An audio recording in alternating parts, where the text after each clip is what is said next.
Each and every one of us do not know how much lifetime we're going to be blessed with. But what we do know is that every day comes with 24 hours. It's Brendan here from Sabre Business World, and today I'm going to talk to you guys about time.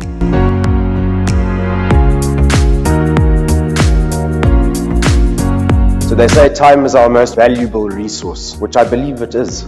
Time is one of those things that unfortunately is very difficult to find. But the good news is we can make time. And unless we make time, we will never have it. And if time moves with or without us, how do we make time? How do we find time? How do we use the time that we've been given to bank the most achievements, to find the most happiness, to get the most fulfillment out of life? Well, to me, it's very simple. And those 24 hours should be split into 3 different chunks. The first chunk is 8 hours for sleeping. So we should sleep for 8 hours because the mind and the body require 8 hours in order to regenerate themselves, in order to be at optimal performance levels for the next day. So we start with taking 8 hours of sleep. We then should have 8 hours to work. And there should be enough time in that 8 hours for us to go and deliver what it is that we should be delivering on a daily basis. Then every single day, there's a whole extra 8 hours that most people do not take advantage of. And that extra 8 hours every day should be for self. It should be where you can go and do the things that matter to you.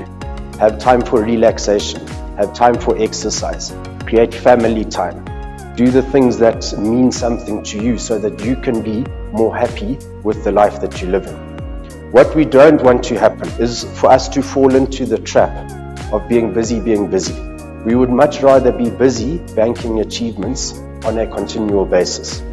Imagine if we could wake up every day having had 8 hours of sleep, being nice and alert, energized, ready to take on whatever challenges the day is going to present us with. And then sitting down, making the time to sit down and plan what is it that I actually need to go and deliver today. And then scheduling that somewhere within our daily plan. Ideally, we should be using a diary and saying, during these time slots, this is what I'm going to be doing.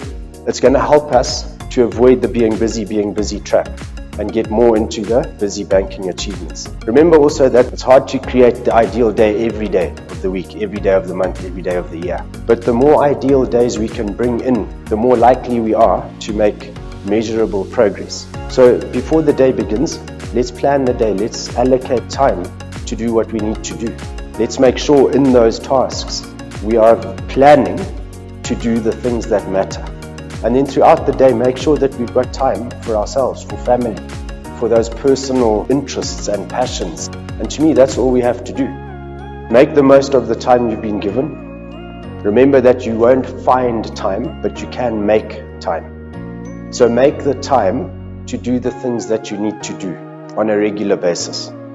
You can go very complicated in time management, or we can just keep it simple and keep it real. Think about what you need to do daily and go and do that.